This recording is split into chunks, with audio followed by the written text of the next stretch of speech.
الحمد لله رب العالمين والصلاة والسلام على أشرف الأنبياء والمرسلين محمد بن عبد الله صلى الله عليه وعلى آله وأصحابه أجمعين. وبعد abalabi baffe abaddawa TV Uganda mkaseera kano nakulo kusatune programu yaffe manyi omuwalimu wo obategeera ebifa mu Busiraamu n'omuwalimu mu mizikiti egy'enjawulo mututambulira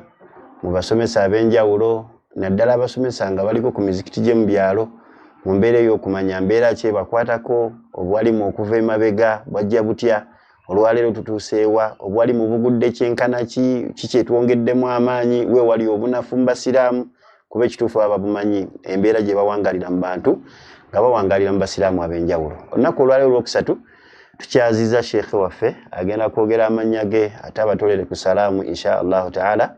Naye tubeereko abaddawa TV subscribinga sharinga abantu babeere nga basobola okulaba embeera obwalimu tutambuliramu mu nsi muno ate ngera tukakasa bulungi nnyo obusiraamu bwe bwaffe ate buteekeddwa okugguka ewa Allah nga tulina ekigambo kya la ilaha illallah muhammadur rasulullah. Sheikh babuzeeko insha Allah. Abatuuliriza mwenna assalamu alaikum wa rahmatullahi wa barakatuh. Amannya agagezi Mahmud Hassan Nsubuga, Imamu Masjidi Yusufu Matugga Mabanda. Insha Allah. Tulina Imamu Masjidi Yusufu Matugga Mabanda abamanyi ku katale k'oku Matugga n'oyambuka waggulu wali omuzikiti Mufunda ate era mu mbeera zaabwe baagala kugaziya. Oba omanyi Matugga musale nga muli bangi musobole okuba nga mugaziya omuzikiti ogwo guli mu mbeera nfunda naye baagala okuba nga bagaziya. Sheikh mu mbeera y'okubeera nti ekituufu programu eno manya imaamu wo. Ate era tulonda kuba walimu mu abakuzeekuzeemu olwaleero abawalimu be tulaba abava ku Biraali babatikidde bawalimu bato bashababu mu mbeera zaabwe obwalimu babukutte kivubuka. Naye mu mbeera zammwe omaze emyaka ki ku bwayimaamu era otambudde otya mu bwayimaamu era bwe wasookera watuuka introduction akatono ako abantu balyoke bakutegeere bulungi insha Allah.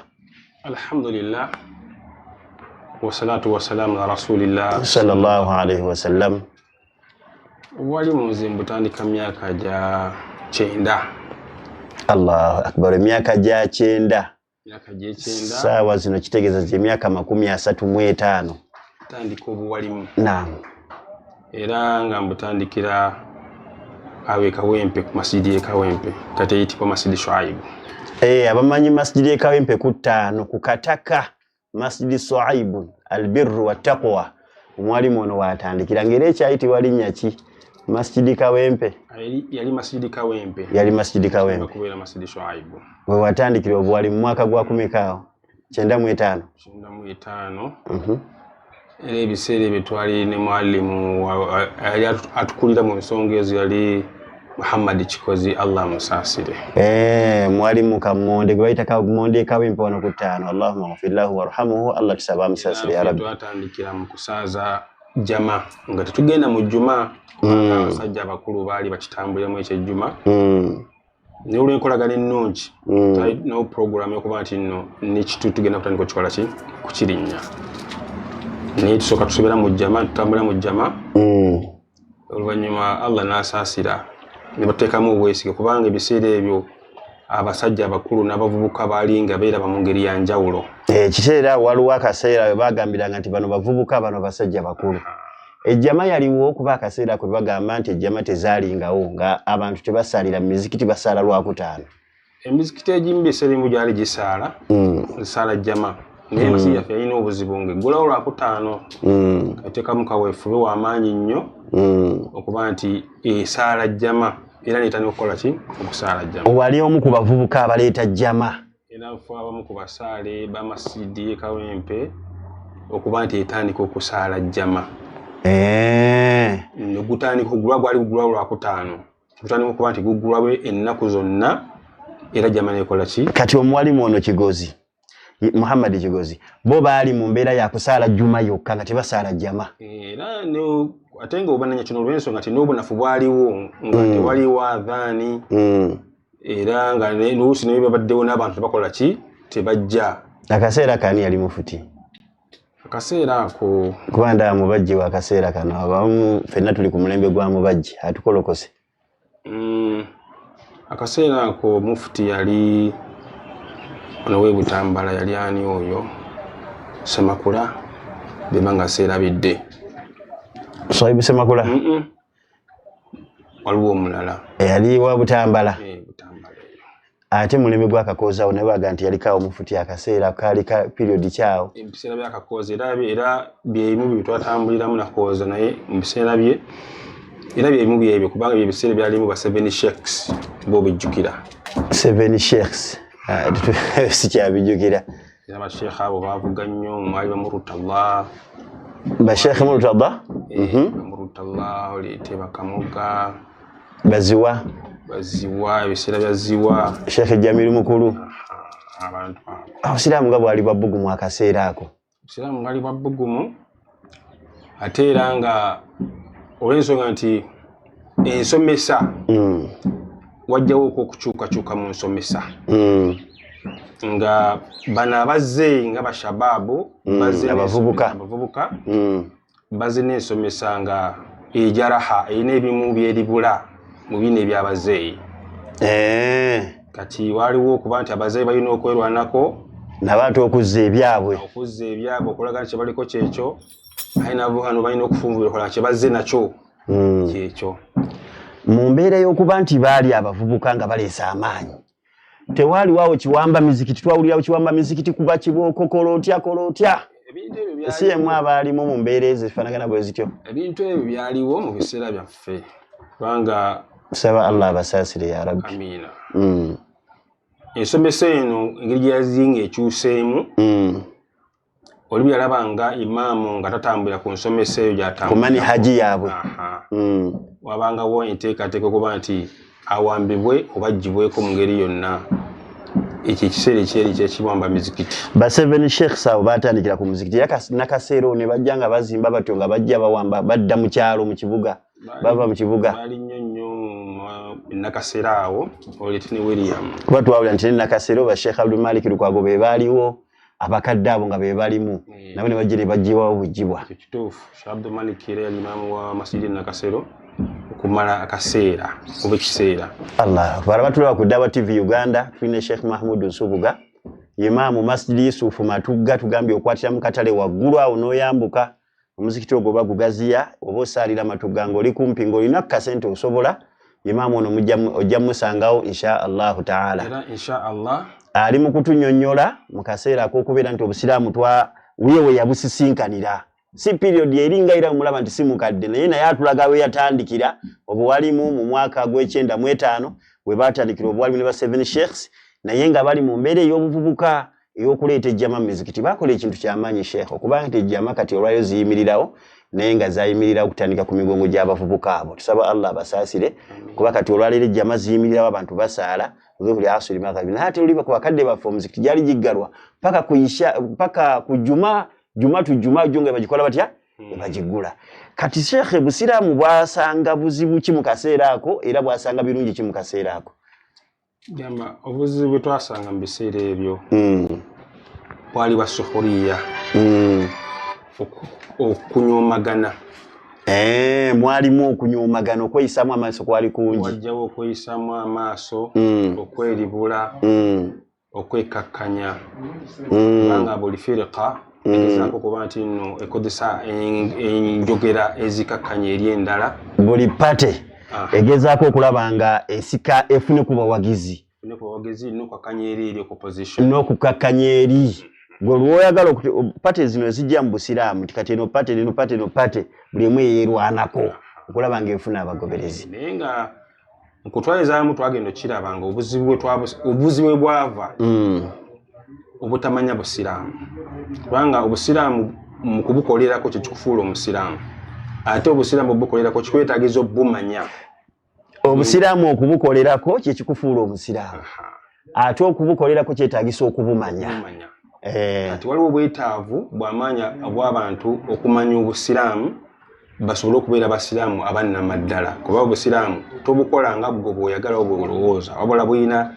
engeri gye bukolebwamu kati obusiraamu bwetaavu bo bwetaaga okumanyibwa ate abasiraamu beetaaga okumanya obusiraamu okubeera abasiraamu abannamaddala Alhamdulillah kati we mwatambula mu kaseera ako nijijje emyaka nga jigira mwamala ne mukakanya kumaanyi oba gayongera bongezi kugira nammwe bikibe mwafiira nga mu kwongera kumaanyi awo abavubuka ng'okuba nti mwateekamu amaanyi mangi temulina mwe be mwasalwa oba temulina be mwakosaakosa kubeera nti obusiraamu butuukako olwaleero nga bukoseddwa? Tewali nnyo biri awo okuggyako ekizibu ffe kye twalaba mu nsonga nti waliwo okuddemenga kw'amaanyi olw'ensonga nti ebiseera nimaze nga tuli mu kusoma Qur'an ogitegeera n'okumanya ebintu ebitukulaakulanya nga bannayuganda bannansi abasiraamu wabangawo kweribula kwekakkanya kwevuma kwetyoboola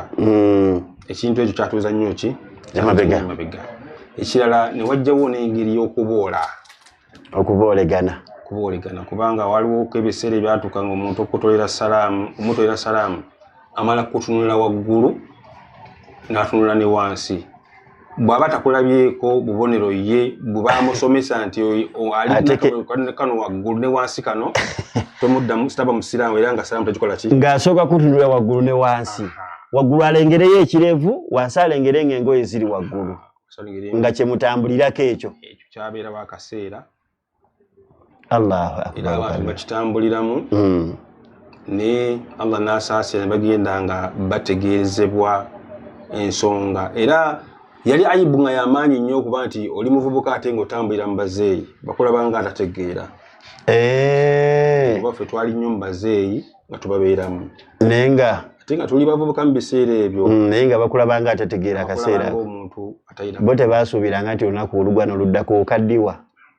kubanga buli wogamba nti oli mukadde kitegeeza mubanga abali mu kwegoba oli waabanga atuuse emyaka 8 nga gwe oli mu 2 kyeza naawe ogenda tuuka mu 3 otuuke paka mu 8 endowooza abamu tebaagirina naye nga embeera eyaliwo salaamu mala kutunulako waggulu na wansi ne mulyoka mwetolera salaamu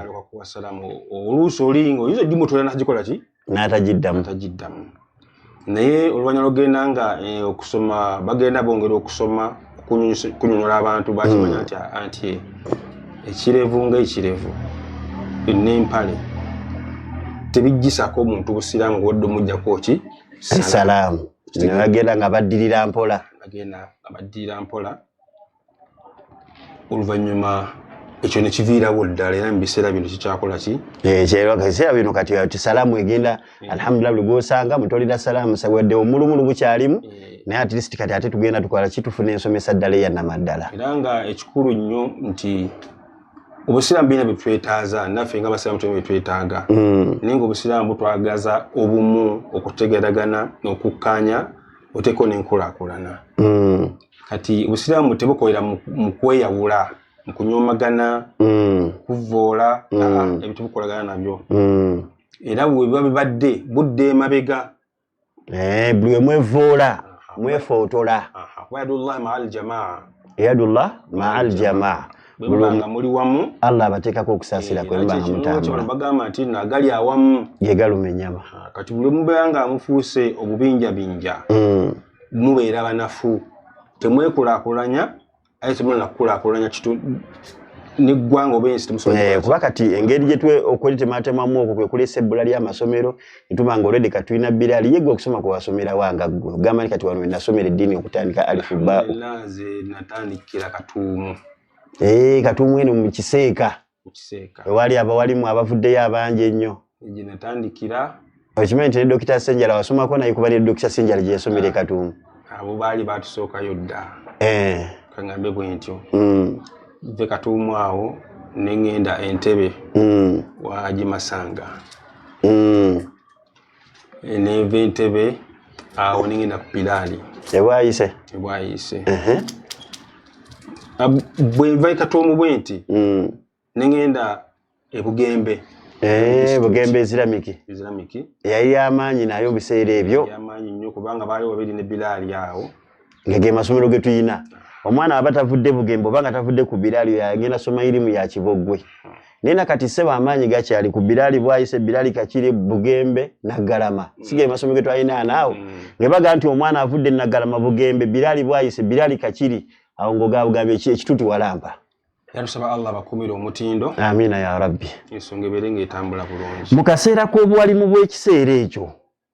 95 90 paka jangu mu 12 abo wali mubalinga financially nga balina kutetenkanya batyo okubaawo. Obuwalimu buno okusinga abantu abulimu babukola ngeri ya bwannakyebwa tadhiya. Kubanga batono nyumba walimu gwogamba nti nyago gende ku masjidi oyo masjidi nagama yala musala bwe guti. Wabula mulimu abantu abayina ennyoto y'okuweereza obusiraamu mbeera zonna sitabanga anasobola okutambulizaawo obulamu bwe. Kati obuwalimu obubeeranga babulimu bwannakyewa ekibayambako abawalimu abasinga obungi bamwoyo gwa busiraamu abuli mu bitundu bawangaalira kubanga abaako engeri gyamulabamu n'akwata kyakwata n'akimuwa.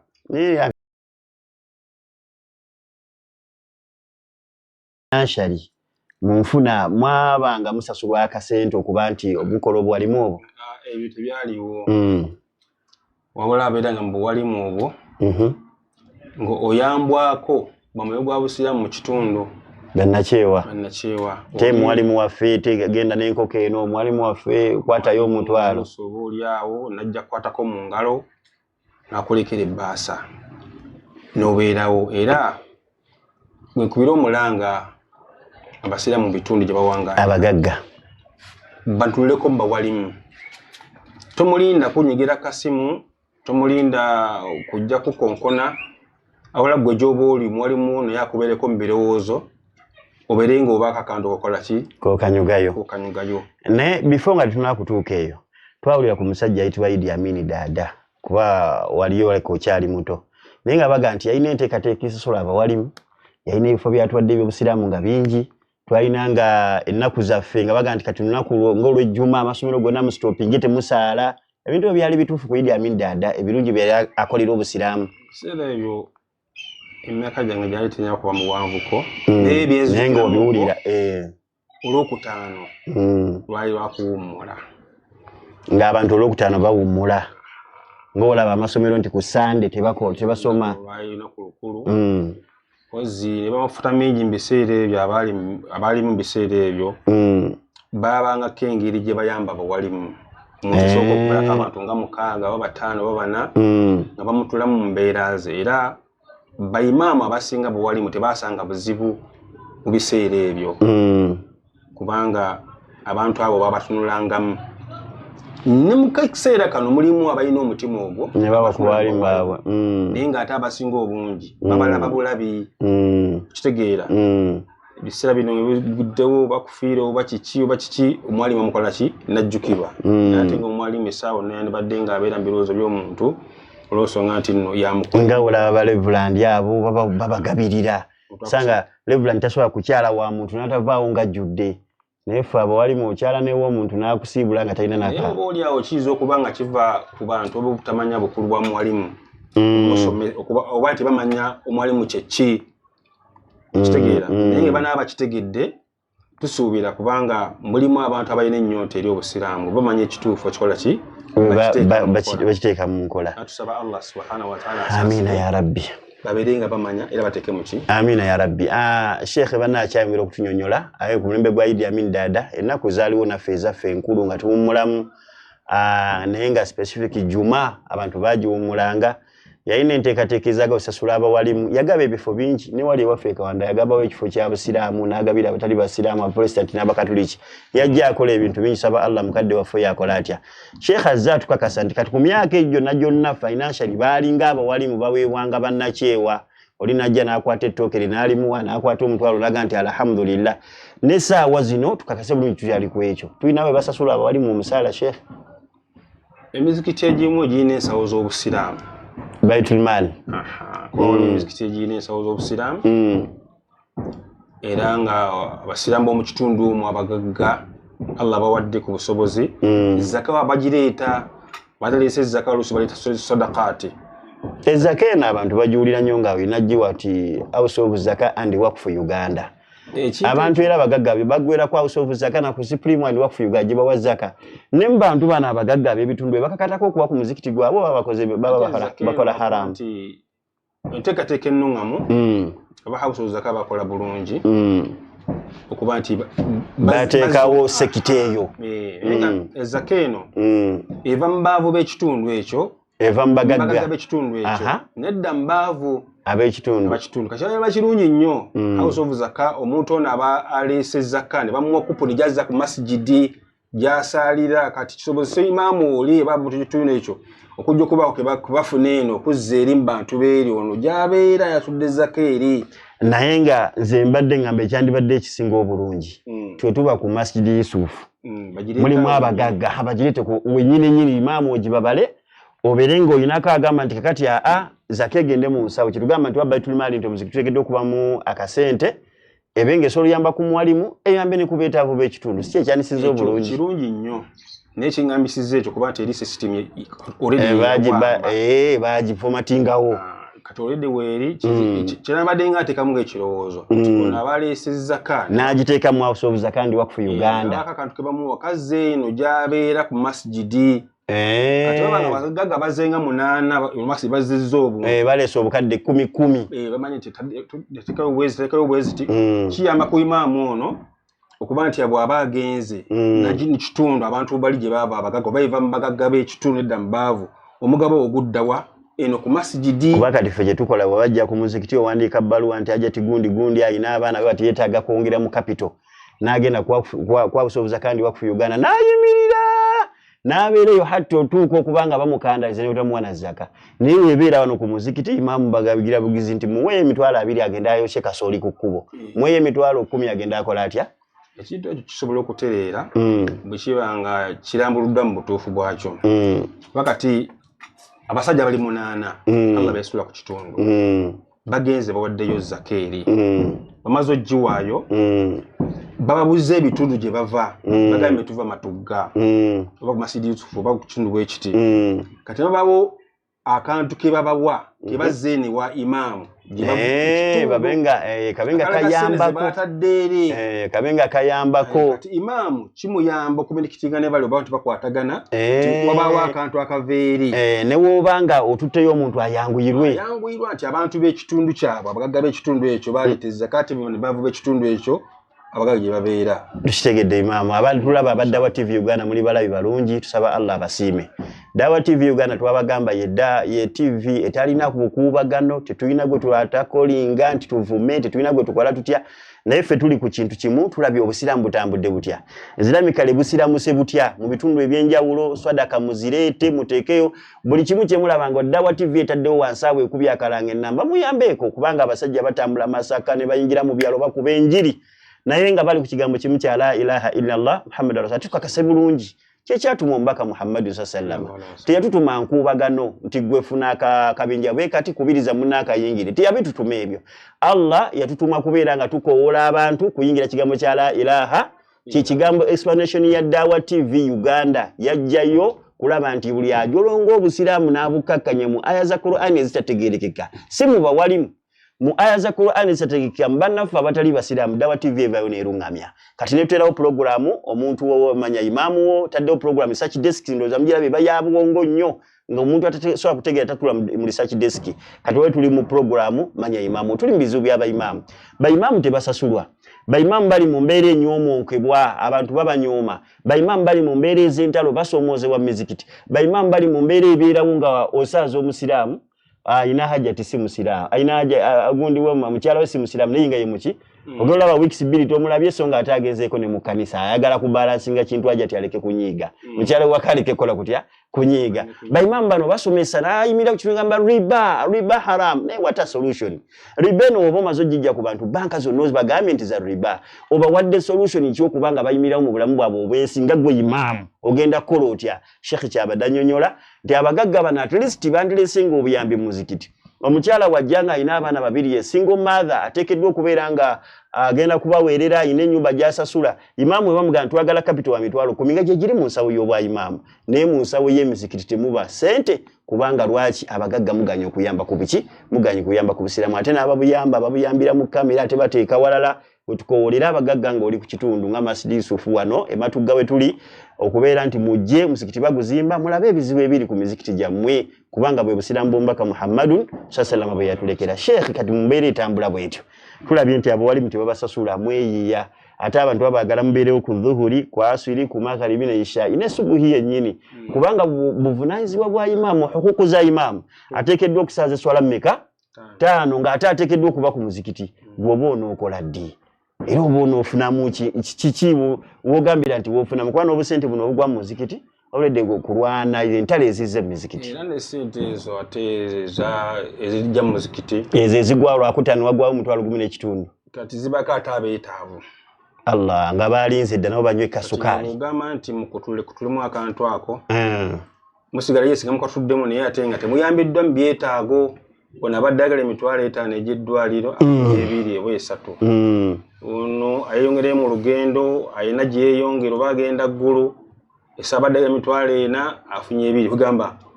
kyagala okuteekamu amaanyi teekamuko ku maanyi mu ngeri y'okuwaayo oba lwakuba nti ffe tetwakitwala nti kiri kompalo zali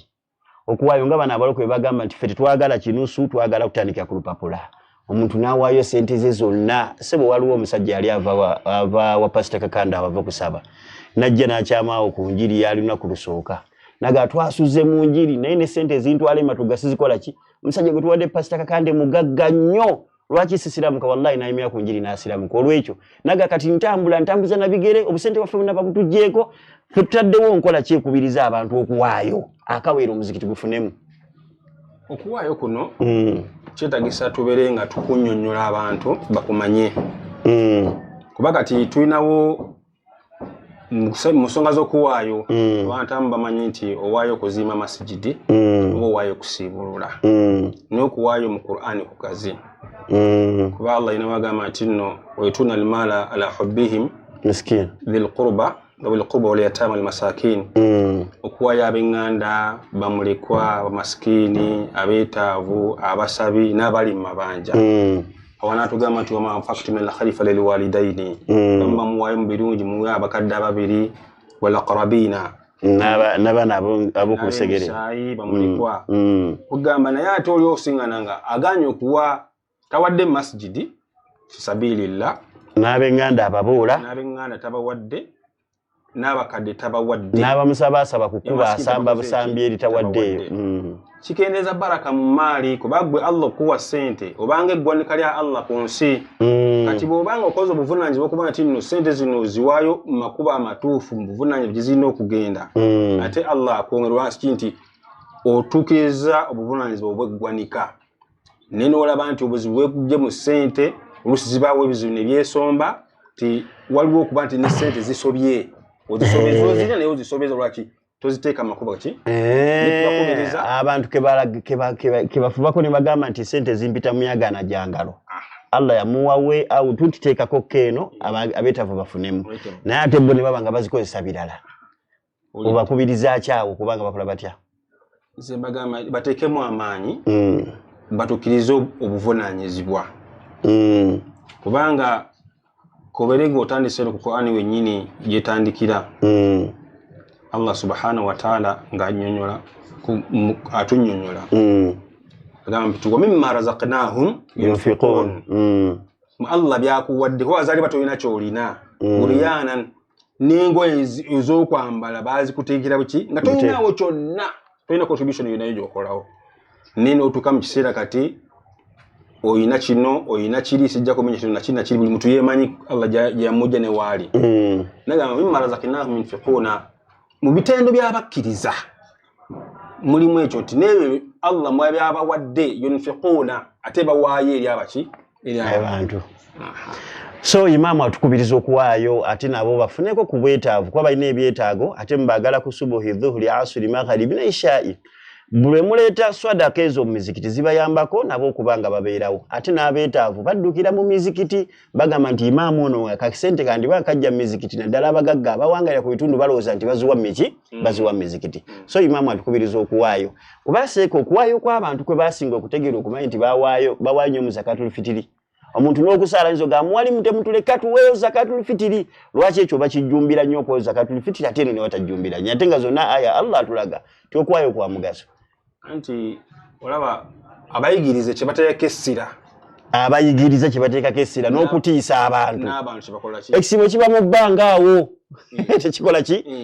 hatta lwowaayo zakatul fitiri ekikola kitya ati omuntu n'alabanga okusiba omwezi omulamba ennaku 30 nga tawaddeeyo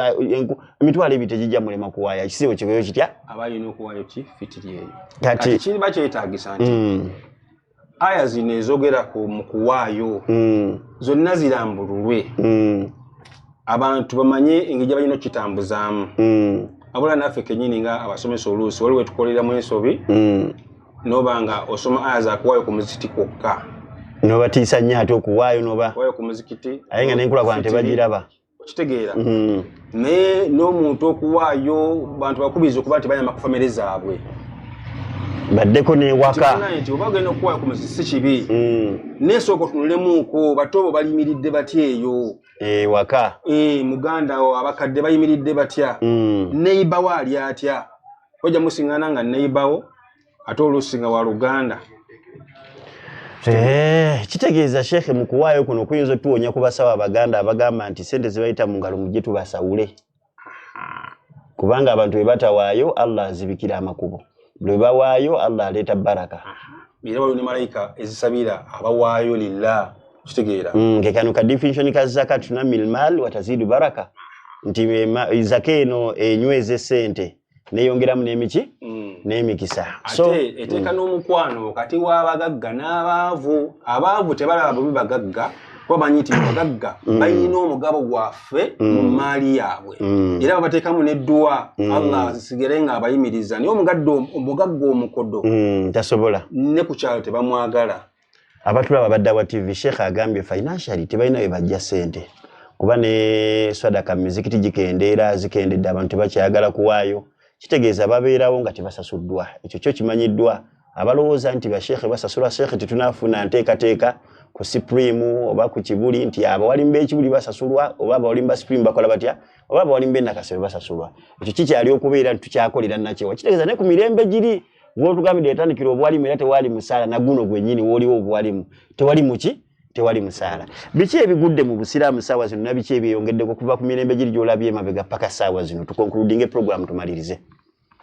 gamba ebigudde mu busiraamu nti obusiraamu bwandibadde budduka naye kati bulaka ng'obusse obusiraamu kyendaba nti busse ku saidi y'okuba nti nno tumanya Qur'ani kuba kyekikolo n'okuteeka mu nkola kubanga kati bw'obanga okitunulidde nti Allah subhanahu wa ta'ala alina bwayogera ebitendo by'omukkiriza mu Qur'ani Allah agenda ayogera ku bakkiriza n'obisiŋŋana nga mu baanaadaamu nga tebimanyibbwa abimanyi nga batono ebitendo ebyo eby'omukkiriza bwe tubanga tubitaddeko essira okuba nti nno tubiyigiriza tubiyigiriza abantu kya muwendo nnyo era kyamaanyi nnyo okusula obusiraamu mu ngeri zonna n'okuyunga abasiraamu kuba waliwo ebitendo by'abasiraamu okugeza Allah subhanahu wa ta'ala ina wagambira nti nno ayiri egamba nti laisa albirru an tuwallu wujuhakum qibala al-mashriq wal-maghribi ولكن البر من آمن بالله وملائكته وكتبه ورسله باليوم الآخر أي عقب يجينا كما قال الله تعالى وآتى المال على حبه ذوي القربى واليتامى والمساكين والسبيل والسائلين في رقابه إلى آخر الآية kati awantu awo bwe tubanga tudidde ebitendo by'abakkiriza mu Qur'ani ne tubiteeka mu baanaadaamu bano tujja kuba tukoze omulimu munene nnyo mu ummati Muhammadi sallallahu alaihi wasallam ebitendo by'abakkiriza bwe tubiteeka mu bantu bagenda kweyongera obukkiriza bwabwe buli muntu ajja kwagala ekitendo ekyo n'okwagala eddiini yaabwe n'okwagala babeere bumu tutambule era ekyo kyokka bwe kiba nga kimaze okuba kiyingidde mu umma tuba tukoledde umma omulimu ogw'amaanyi ennyo naffe tuba twekoledde omulimu ogw'amaanyi ennyo ne society yonna mwe tuwangaalira ebitendo by'obukkiriza oseeka bikondeko mu dakiika 2 tufundikire program insha Allah ebitundu by'obukkiriza mulimu okuba nti nno bawaayo lilla bakuuma endagaano zaabwe ebitereso bagumiikiriza mu bizibu batuuseeko ebiseera eby'obuzibu byenfuna ate yuthiruna ala anfusihim baagalizaganya asobola okuba nti nno ayagaliza munne bati mulimu nsaalwa oteeka okuba nti nno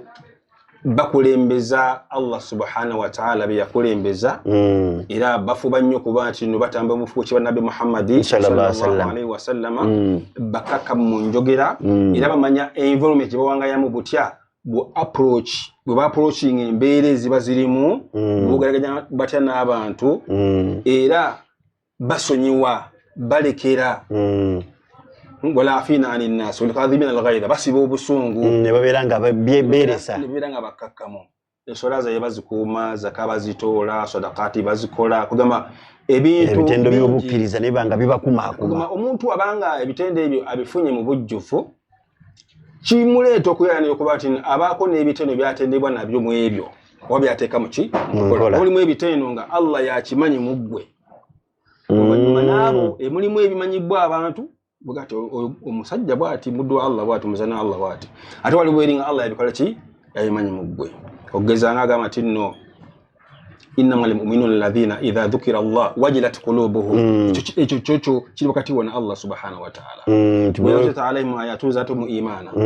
ate basomedwa Qur'ani imani zikola ziyongera ekyo kiri wakati wa Allah kizi Qur'ani ketukyasomera abantu na imani kweyongera tujiyita muwawa ekigambo ekyera mpozi okumanya ekigambo kino ekya la ilaha illallah Muhammadur Rasulullah al-ulya kitambulirako kubanga ekigambo ekyo kiina obulombolombo bwakyo era nga kyetaagisa bayimamu oba abamanyi okuyimukiramu okola nti bukya be batwaharisa obuwangwa ongambye ebiki ebintu by'okusula obusiraamu ensonga nkulu nnyo nnyo okumanya ebirekebwa mu buwangwa n'ebigenda nabyo mu maaso baseka bakyogerako ne bagamba nti obuwangwa bwe bujja nga butambuluna bil ma'rufi ne bitajjali awaki walokoka pwa dda mu busiraamu obuwangwa buba bukoze omulimu naye ate bino okukuŋŋaanya leeta lubo wakola otya ate era n'ekirala ekine kutegeereka nti Qur'ani eno si abantu ffe nga ffekka wabula Qur'ani y'abantu nampewo kino kyagala okugaziya abantu bakitegeere ma khalaqtul jinna wal insa illa liya'budun kituufu kitegeeza n'amajina gakuba okusoma kwani kimu kireetera tukubiriza kusaba okugamba abantu okusamira bamusoma kwate temuzikuonako temuzikwatako amulaba wafu Dawa TV omusajja naleese mugezi ono agambye nti wetusoma Qur'ani ne tuweekubira nga tunnyonnyola abantu Qur'ani ate bo bino ebitonde nga tubinyonnyola Qur'ani bigenda kuleeta obuzibu mu bantu abantu babisitukiremu kubanga babisinza kuba nabyo tebifunye kubuliziga bwa Qur'ani ate nga mu butuufu bitubeeramu nga byetaaga okusomesa olugenda ebigamba nti bene tukkirize tusiramuse kubanga n'obujulizi buze nti wama khalaqtul jinni wal insi illa liya'budun byonna byatondebwa kubanga bisinzaani Allah subhanahu ate era esinziza mu busiraamu era okuba ne sahaba ne Rasulullah sallallahu alaihi wasallam biseera byo basahaba baaliwo min al-jinni wal insi kuba wali byagambye fi ayya la rabbikum tukadhibani bali baddamu bulungi abasahaba majinni nti la bi nimatika rabbana nukadhib shamugambe Rasulullah sallallahu alaihi wasallam lwaki baganda baddamu kuki baddamu bulungi kati obusiraamu buno tubusomese si kimu wabula bubuna kuba yeno aya nti inna sami'na al-Qur'ana ajaba nabo bawulira Qur'ani amajinne gajiwunya nabbi sallallahu alaihi wasallam ayina amukiriza kitezala ko tunaba basahaba mu majinni nembantu kuba batugatulako wali mbaka Muhammad abantu balabanga ensonga eyo teyogeddwako nnyo kibaleetera okuba nti nno bayingira eri mu mbeera ezo abantu babasinze Sheikh tujja kuzabuza inshallah ku Dawa TV Uganda tugende nga tumaliriza kati mukaseera kana abatulaba ba Dawa TV Uganda Sheikh atunyonyodde nti kati imani n'emitima gy'abantu tukyalimu kuba nti tusomesa swifatu z'obukkiriza abantu basomesa kati muwawa naye nga twalibe tuddako eno wansi tetutandika okubateeka obukkiriza mu mitima gyabwe ekyo kigudde mu busiraamu era kati abantu obusiraamu bagoba muwawa kati ate Sheikh mu masomero katuddeko kaawo katono tumalirize gabugembe gano gatutumuka nnyo ku mulembe gwammwe era ffe twawuliranga omwana avudde bugembe omutya avudde wano Naggalama nga omutya ku Biraali kye kigalitidde okugwa sawa yalero okubanga ate amasomero gagenda gakenda kane Bilal lwaba kati nti ekitufu ekendeddemu si speed gye yali kati nga tulowooza bano abavubuka we bajja okuba nti batwekemu amaanyi babeere nga bateekawo n'amasomero gatutumuka ati katulaba nti kati amasomero agaliwo amalala tulaba ng'ebyenfuna kati ate ebiyitiridde abantu nga basobola kuteekayo baana baabwe amasomero gano gabugemba galiko saponsa nga bagasaponsalinga okuba nti galinga gamaanyi nnyo bwe gatyo galiko engeri gayambibwamuko ekireetera ebisale bino okuba nti byekola ki byakendera omwana byasasula n'ebisale bino birinnya nga birinnye waggulu kati oyinza osaba ku Bilal mitwalo 9 mmeka kugamba ono omwana abaana baba masikini babaawo nga masikini yalina abaana oba walfuqara n'abaavu babeera nga balina abaana kati oba omaze obatema ku ekyo abaana baabwe tabajja kugenda kukola kikusoma alhamdulillah Sheikh concluding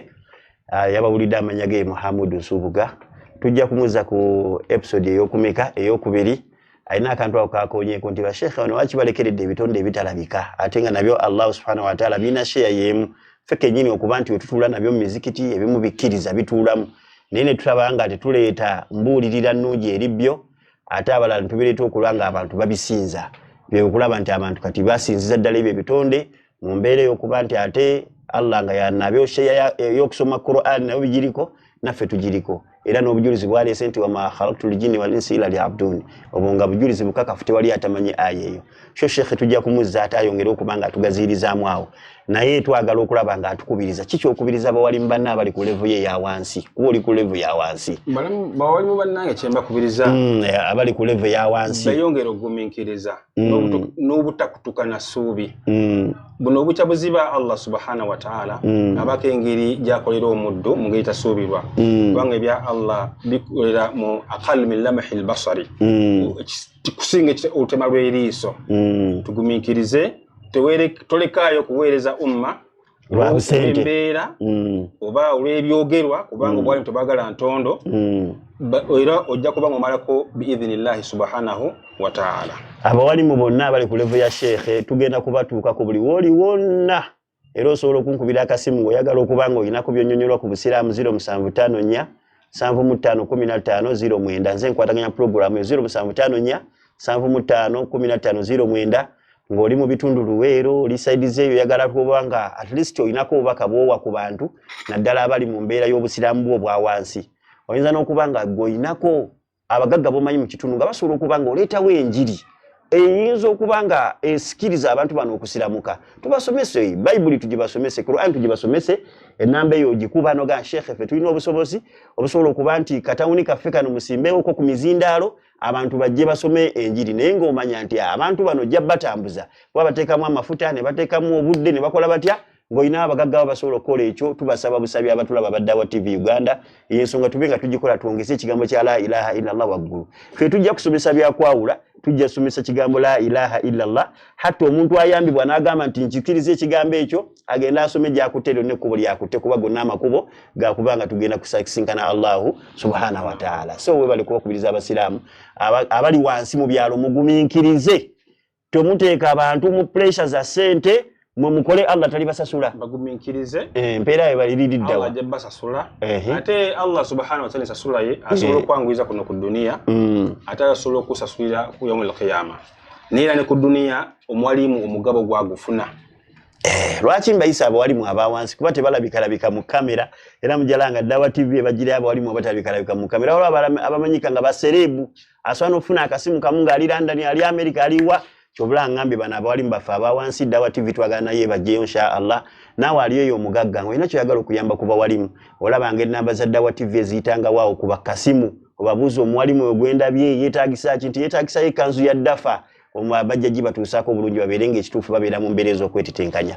yogera akasembayo akatalekeka naddala ku bantu beewa b'ematugga bano atalekeka tulina obwetaavu boggaza masjidi yaffe inshallah twetaakiza ku nsimbi era nja kusaba ku namba Sheikh zayogedde bakoye ne Dawa TV basomera ennamba yo waliwo Dawa TV etena buzibu ennamba eyange eri 0702 ab'ematugga bakulaba 72 30 30 jidde mutaba 0702 0702 72 3 asatu insha Allah. Sheikh Mahmud Nsubuga oba mazo okumulaba Ematuga insha Allah taala awagulu ku Masjid Yusufu bagala gugazi abali mu corridor bweti ne bagamba nabo beerwaniko bagaziye wacha abagaga tebazimba muzikiti mujje muzimbe muzikiti insha Allah taala basibule tugende otumire ko otumidde nako saba Allah subhanahu wa ta'ala atase umma atasaba walimu atagonze ateko kukolagana wakati ba imamu ne ba mamuma era aba ahlul la ilaha illa Allah Muhammadur Rasulullah Allah abawobumu okomeragana n'okukanya era mbakubira omulanga mbutu kyalirako Masjid Yusufu Matuga mabanda tuberenga mutu bakubirowozo byammwe kuba twagala gaziwa inshallah tuberenga tukisola kyonna mashallah wa baraka batulabe Canada batulaba America oyagala nnyo mama Salimu mukyala wo omwagala nnyo mutumire kagenda kulaba Masalimu mama Salimu tumidde nnyo tumidde ne mama wange Hajati Zalika Najuma alhamdulillah tumidde ne